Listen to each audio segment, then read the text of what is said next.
Okay, so let's talk about our hill strides. These are a fantastic way of practicing running form, and practicing running form in such a way that in the context of this glute program is going to really help you make the most of the strength work, the stability work, the mobility work that you've been doing, and transfer that into your running form. So spending a bit of time working up a moderate hill, focusing on posture, focusing on picking your feet up underneath you, picking your knees up in front of you, will actually start to allow you to tap into particularly a reflex known as the cross extensor reflex. So a reflex that essentially allows you, as you drive the knee forward more effectively and pick the foot up a little bit more and work into combined hip and knee flexion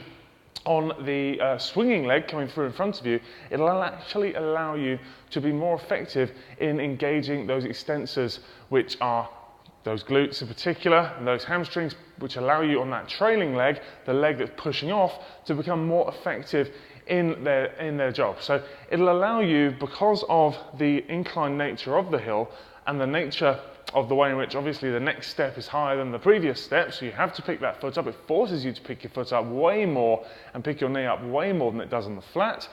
forces you to start to accentuate the tendency to run kind of from the hips, if you like, rather than creating more of a shuffling stride, which so many of us do, especially as we start to fatigue, and teaches us to use those big powerful hip muscles far more effectively, particularly those glutes, which obviously in the context of this program is exactly what we're after. So I'd spend, again, 3 or 4 times per week out onto a hill where you are just working through 80 to 100 meters, accelerating up to 5k pace, focusing on holding a nice tall posture, picking your knee up in front of you, picking your foot up underneath you, and feeling that you're starting, as you do so, to experience that slight increase in stride length and that feeling of hopefully running from the hips, feeling like you're starting to engage those glutes. It may not be that you feel it at the time, but you probably will feel the day after that, oh, I've actually done a little bit of work back here, which is definitely a good sign. Hope that helps.